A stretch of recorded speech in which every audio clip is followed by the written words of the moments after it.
2017, the USAID Oceans and Fisheries Partnership engaged the National Network on Women in Fisheries in the Philippines Incorporated, also known as WINFISH, to do a gender analysis of the tuna fisheries sector in General Santos City, Philippines, as well as in the nearby Sarangani Bay areas. The USAID Oceans hopes to strengthen regional cooperation to combat IUU fishing. And one aspect is the mainstreaming of gender into this initiative. This project did a gender-responsive value chain analysis. So this is one approach which puts the male and the female actors in the value chain and looks into their roles, their responsibilities. So questions like, where are the men, where are the women, who does what, where, who has access to resources, who has control to resources, who benefits from programs, what is the impact of interventions on males and females. We use the framework of the 6 gender dimensions of USAID. So the gender-responsive value chain analysis aims to identify gender differentials in the different nodes of the value chain, that is from production to transformation to marketing. And actually, even before production, we look into the input provision, who are the input providers. We're able to generate the strategies or the interventions that will be dovetailed for males and for females.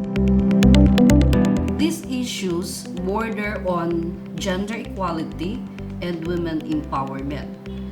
There were certain categories that we looked into, like for example, issues concerning understanding EAFM or the ecosystems approach to fisheries management, understanding of the concept of electronic catch documentation and traceability or ECDT, understanding also on the gender roles, understanding on work-life balance. But among the many issues that were identified, 3 issues were cited as most common.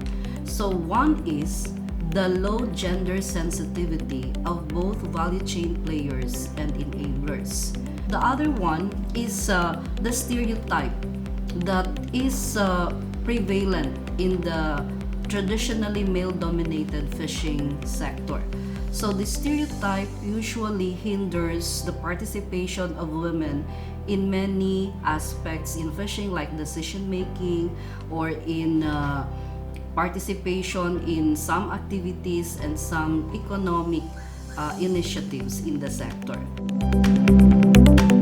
The third one, there is low awareness on fisheries policies and laws, much more on the gender lens of these fisheries policies and laws. The fourth issue is the lack of gender-responsive plans and programs. There seems to be a gender-blind approach, meaning the programs may not necessarily look into the gender differentials and hence may not also look into the gender-specific initiatives or measures that can address the different needs of men and women. There is another issue that came out, which is the lack of understanding of ECDT and EAFM. So all these issues point to the fact that there is a need to raise the awareness of everyone in the value chain of the tuna fisheries, to raise their awareness on gender equity and women empowerment. WINFISH came with a strategy on how or what interventions to undertake for a 1-year period, hoping that after 1 year there will be a certain nudge or change in the behavior of value chain players and enablers in favor of being more aware that there is really a need to include women in a traditionally male fisheries sector, include women in the engagement, include women in decision making, include women as partners as well as beneficiaries. So what WinFish is saying is there has to be gender mainstreaming in plans, programs, and policies in the fisheries sector. With gender mainstreaming, we are able to reduce the vulnerability of women.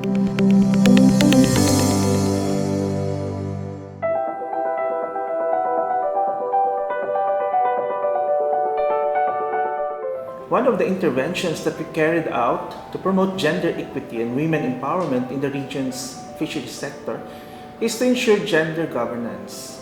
We did a review of existing LGU ordinances that are related to gender and fisheries.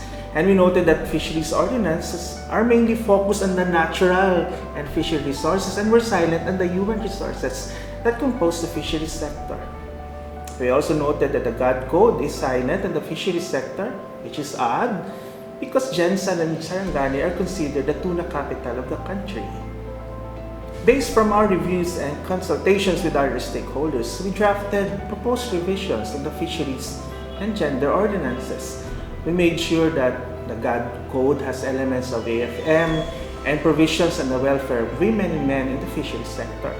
And for the fisheries ordinances, we made sure that it now includes provisions on basic rights of fisher folks, fish workers, rights to equal representation in decision-making bodies, prevention of discrimination and sexual harassment in the workplace, and even ensuring that workplaces provide safe and private spaces for women workers and rooms for breastfeeding and lactating mothers.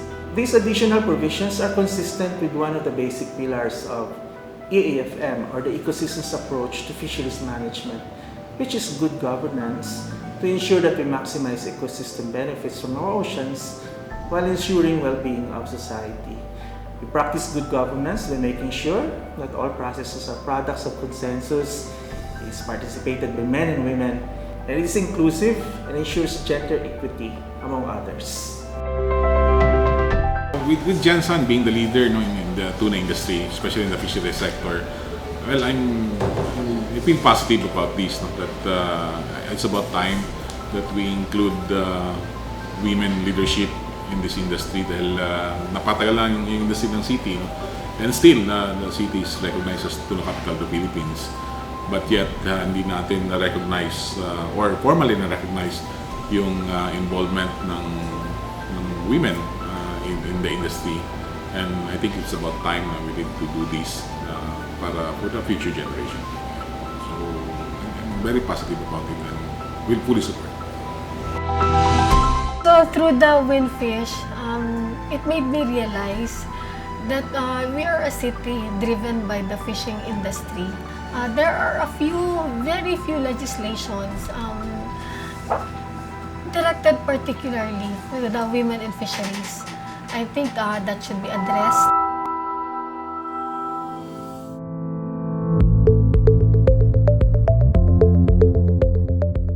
Another gender intervention that WinFish has implemented under the USAID Oceans Funded project is the establishment of a gender network in fisheries in General Santos City and Sarangani Bay area to ensure the sustainability of the gender interventions even after the end of the project in March 2020.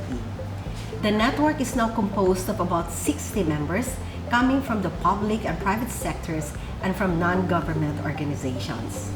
The network envisions to contribute to giving visibility to the critical and diverse work of women in fisheries and to strengthen women's empowerment and helping drive transformative change for human well-being and sustainable development of the fisheries sector in General Santos City and Sarangani Bay area.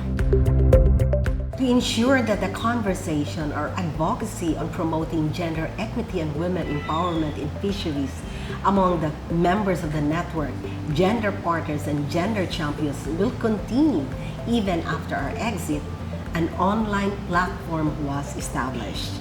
The Gender Network website is linked to at least 4 social media sites and the websites of partner institutions for wider visibility and wider networking space. Winfish has forged partnership agreements with two local institutions, namely the Bureau of Fisheries and Aquatic Resources of Region 12 and the Mindanao State University of General Santos City. Winfish and our partners believe that there is a critical need for empowering women in the fisheries sector to enable them to actively participate in combating illegal, unreported, unregulated fishing and in promoting sustainable fisheries management in General Santos City and Sarangani Bay area. We're very proud and happy because this is a big opportunity for us here in Navipar Region 12 in the implementation of the said project. And of course, we are very thankful to Winfish partnership with BIFAR, and rest assured that BIFAR 12 based at Gensan will fully support the said project from the start up to the end. This partnership between the university and the National Network on Women and Fisheries in the Philippines Incorporated is very much welcome. We are just hoping for the realization of the objectives of this project and the good participation of our women's group in this kind of activities. Members of our women's group will become active members of this organization. I'm so happy that Winfish has program that connect this program to Mindanao State University. You can assure that Mindanao State University will really give their 100 support for this program. We are very thankful with Winfish kasi they consider us as their partner. No?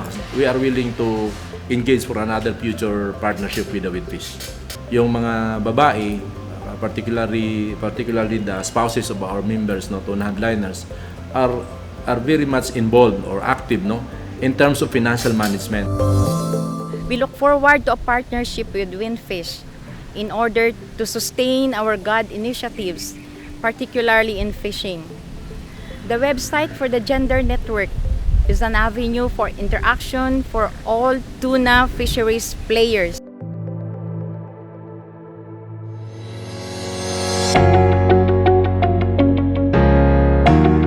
I take the lead in one of the interventions of this project, which is capability building.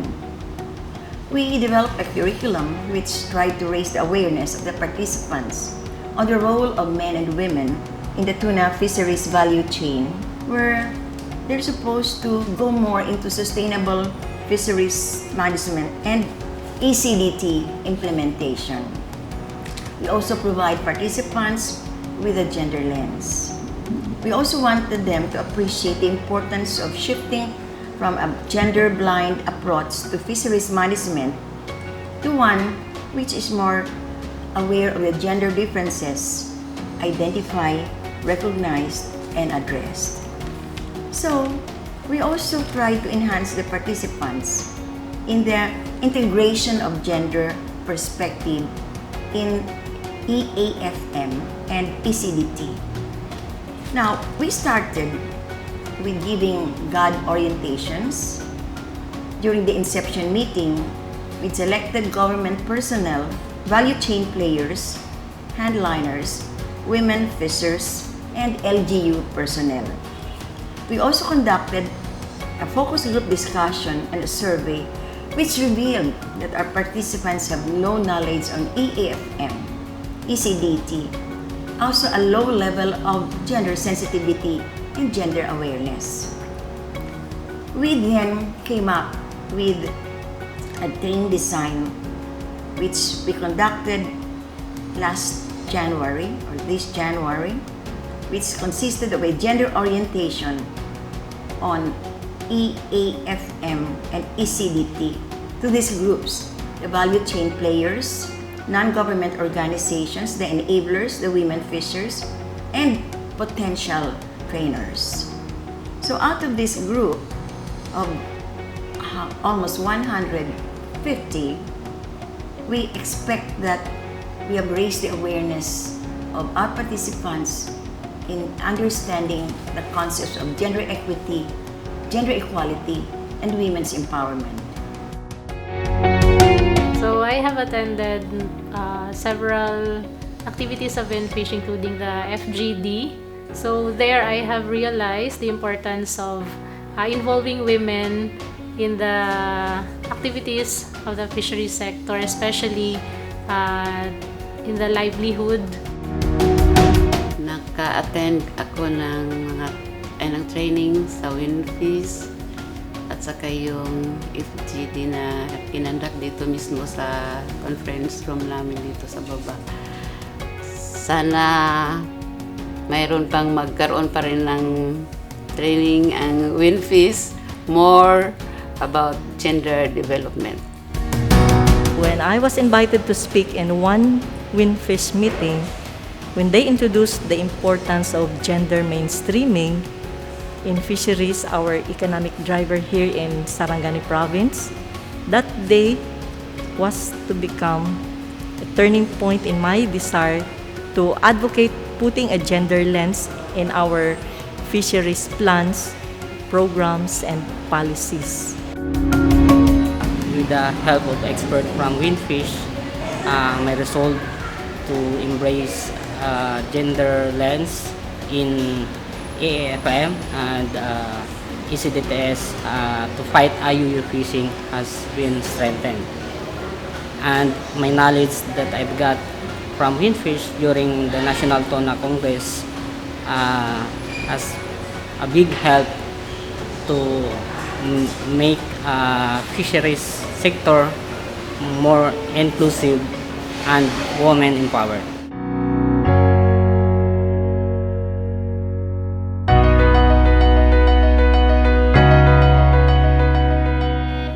We did knowledge product development. This is the fourth gender intervention of WinFish. So one of these knowledge products are flyers. Isa ako nga nakatambong sa Tuna Congress. Nakadawat kami sa mga flyers kag amon ini nga ginbasa kag ginintindi. So tinuod gid ang nakasaad sa mga flyers na kung paano ang mga dapat na himuon naton nga mapalago pa ang pangingisda. We have standees, and these standees portray gender champions.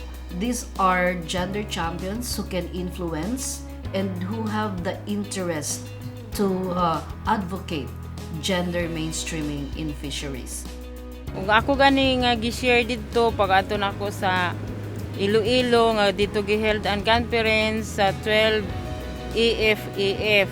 Ug gikan didto pagbalik nako diri sa amo ang lugar gidala nako ang akong nahibaluan or bisan asa basta ang makaya lang sa mga kababayenhan. I would like to thank WinFish for helping us in the inclusion of gender in our AFM programs. I will assure the WinFish that we'll use these modules in our future trainings.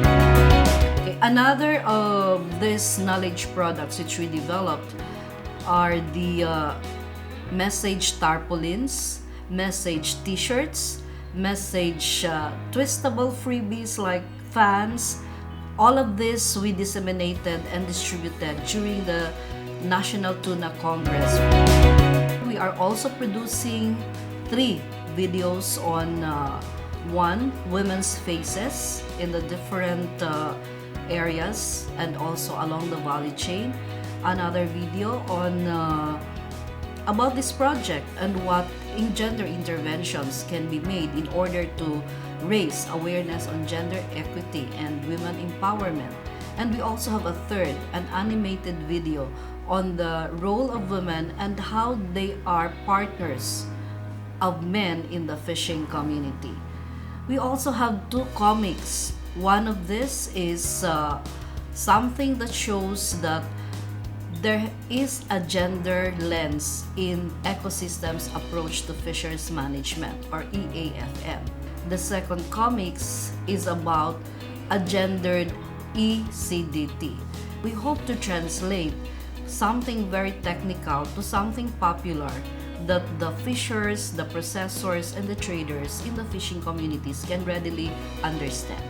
We also have a website where we can put all these knowledge products, and we will also be printing feature articles of our gender champions, what they are doing, and hopefully they can serve as role models in terms of engendering the fisheries sector. We hope that we can reach as many of the enablers and even those not in the fishing community. We hope that the awareness is raised towards the importance of women, getting them something more equal access to resources with the men, and also hearing their voices, and therefore there will be appropriate ways and strategies to address their gender issues in the fisheries sector.